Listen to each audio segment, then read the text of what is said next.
Assalamualaikum. ah, Gimana kabarnya teman-teman? Oke. Jadi ini video kedua ya. Yang pertama kemarin saya pakai bahasa Jawa. Ada yang komen, ada yang nanya, kok gak pakai bahasa Indonesia saja? Karena nggak semua ngerti bahasa Jawa gitu. Yang tentang persiapan untuk berangkat ke Korea, untuk kerja di Korea ya. Jadi gini teman-teman, hal yang harus disiapkan sebelum kalian berangkat terbang ke Korea untuk kerja itu, selain dari segi bahasa dan bisa memahami tulisan Hangul atau tulisan Korea, itu kalian juga harus mempersiapkan mental kalian teman-teman. Itu yang paling utama juga sih sebenarnya, mental. Kalau bahasa sedikit-sedikit nanti sambil belajar, sambil jalan itu bisa dikuasai teman-teman. Tapi kalau mental itu itu yang paling utama teman-teman. Ceritanya gini teman-teman. Kemarin pagi itu saya kan libur ya. Saya libur nggak kerja. Jadi saya libur, terus waktu pagi-pagi baru tidur. Kebetulan yang baru bangun tuh saya saja. Yang lainnya masih pada molor, masih pada ngorok lungker teman-teman. Saya mau makan, saya mau bikin mie, masak mie. Saya nggak masak nasi karena kebetulan beras saya tinggal dikit. Jadi saya mau bikin mie instan untuk sarapan.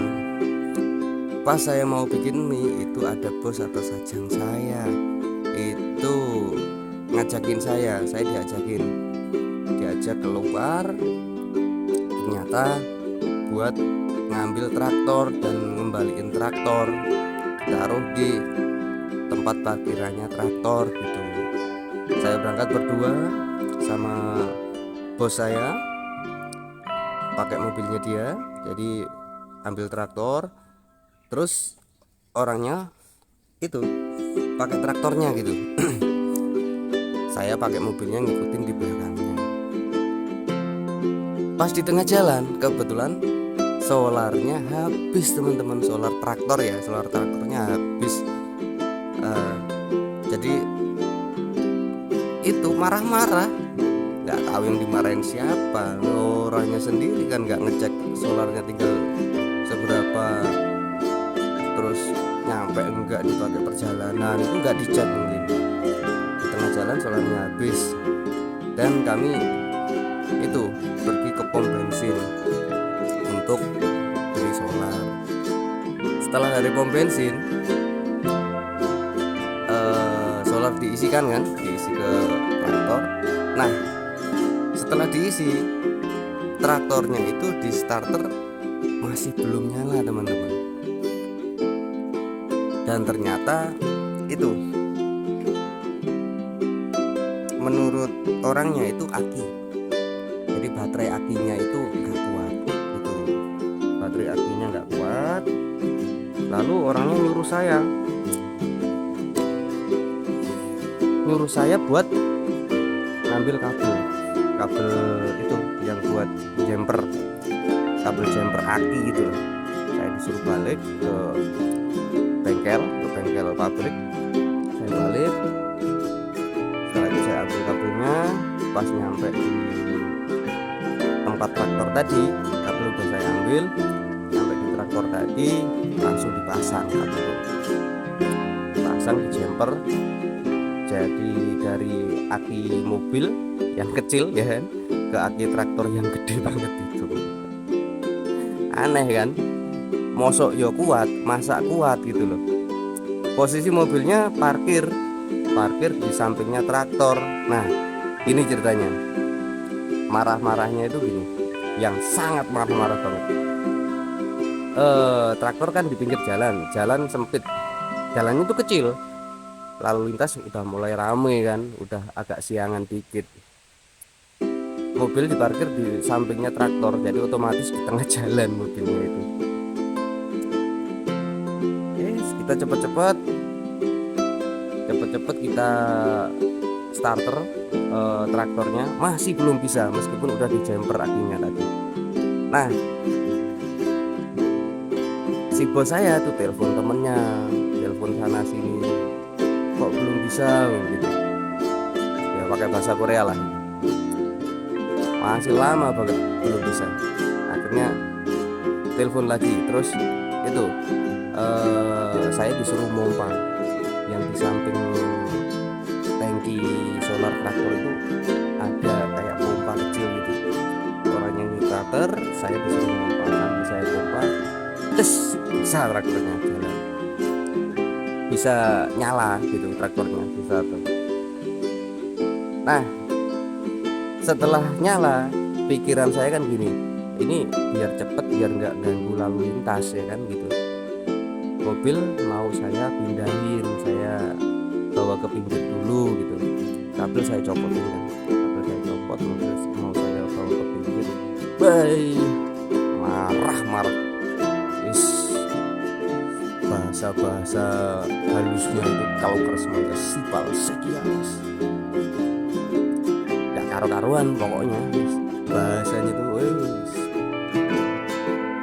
Padahal niat saya tuh mau bawa mobil ke pinggir dulu, jadi biar nggak ganggu lalu lintas, itu di pemikiran saya. Tapi di pemikiran bos saya mungkin beda. Saya mau ngomong nggak dikasih selah. Saya mau ngomong, saya mau bawa mobil ke pinggir dulu, nanti kabelnya belakangan, kan enak toh. Tapi si bos nggak mau tahu, tetap marah banget.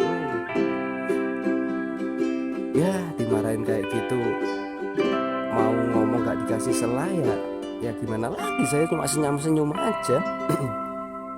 Maunya orangnya itu kabel dicopotin, terus kabel diberesin, alat-alatnya diberesin dulu, baru mobil dibawa ke pinggir. Mungkin pemikiran orangnya kayak gitu, tapi pemikiran saya kan mobil saya bawa ke pinggir dulu, jadi biar nggak ganggu lalu lintas. Karena kebetulan jalanan itu jalannya udah agak rame dan tikungan gitu loh, jalannya tikungan, terus jalannya juga sempit, mana ada proyek juga di situ kan, gitu teman-teman.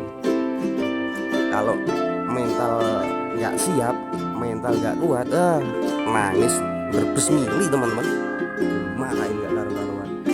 Jadi intinya gini, yang dipersiapkan itu selain bahasa, itu mental kalian juga harus siap, karena meskipun kalian itu kreatif, maksud saya kreatif itu kalian punya ide-ide tertentu gitu, itu enggak, kalau bagi orang Korea itu enggak apa ya, sering kali itu enggak dianggap gitu. Jadi apa yang kalian lakukan itu harus sama seperti apa yang dia mau gitu teman-teman, harus sama persis gitu. Susah kan? Padahal menurut kalian kalau hal kayak gini harus dilakukan seperti ini dulu, menurut kalian itu lebih efektif, lebih bagus, lebih cepat, lebih mudah. Tapi bagi mereka belum tentu itu lebih bagus, belum tentu itu lebih mudah gitu. Apapun itu harus nurut caranya mereka gitu. Susah deh. Kayak contohnya suruh mindahin barang ya, didorong sama diseret. Kalau menurut kalian didorong lebih mudah, lebih efektif, lebih aman dan lebih cepat, belum berarti menurut si bos itu didorong lebih cepat dan lebih mudah. Menurut si bos mungkin harus diseret gitu. Paham nggak? Susah. Jadi jangan hanya dibayangkan gaji gede, kehidupan mewah, jangan hanya dibayangkan itu. Di Korea itu nggak seindah sosial media lah gitu. Tidak semudah yang dibayangkan. Karena berat ya, pas kebetulan dapat berat ya berat, pas dapat yang ringan ya alhamdulillah ringan. Tapi yang paling utama itu tadi, cara-cara kita melakukan sesuatu itu belum tentu benar di mata mereka. Ya kalau misalkan pas dapat bos atau dapat sajang yang baik, yang orangnya bisa ngerti, yang nggak pemarah, itu enak banget. Tapi kalau pas dapat bos yang dikit-dikit marah, salah dikit marah, yang nggak sesuai pemikiran mereka, nggak sesuai dengan ketentuan cara kerja mereka, dimarah-marahin, mental kalian harus siap pokoknya. Kalau hanya dimarah-marahin sih nggak masalah, mungkin kita bisa minta maaf, mianeo, dan sambil senyum-senyum gitu, mungkin udah beres. Karena biasanya orang Korea itu beda sama orang Indonesia ya. Kalau orang Indonesia itu kan sekali marah, besoknya lusa itu masih marah. Tapi kalau orang Korea enggak, biasanya pagi marah ya, waktu saat itu, detik itu marah-marah, mungkin nanti agak siangan dikit atau selang beberapa menit, beberapa jam itu udah nggak marah lagi, udah biasa lagi. Kalau orang Indonesia kan enggak. Kalau orang kita kan hari ini marah, besok ya masih grundel, masih dipendem di hati, masih marah-marah gitu teman-teman. Kalau cuma marah-marah nggak masalah, asalkan nggak itu, nggak ringan tangan, nggak mukul, nggak nendang, nggak masalah. Karena ada juga yang mukul, nendang, itu ada. Cerita dari teman-teman saya sih ada yang kayak gitu, sampai mukul, sampai nendang, itu ada. Oke teman-teman, jadi itu aja yang perlu saya sampaikan ya. Oke, selamat berjuang untuk teman-teman yang masih berjuang, yang masih belajar, yang giat belajar. Selain dipersiapkan bahasa dan membaca, mental dan skill juga perlu. Yang paling utama mental kalian dipersiapkan sebaik-baiknya. Kalau dari segi kesehatan ya, cuaca di sini beda sama cuaca di Indonesia. Jadi kalau yang udah dapat jadwal terbang atau yang udah deal mau terbang itu dipersiapkan bawa obat sedikit lah dari Indonesia, minimal obat meriang. Karena di awal-awal mungkin kalian belum tahu kan obatnya di mana, misalkan sakit ya paling nggak ada obat cadangan dari Indonesia. Tapi nanti kelamaan juga pasti kalian bisa tahu. Kalau misalkan di mana kalian bisa tahu. Oke teman-teman, assalamualaikum warahmatullahi wabarakatuh.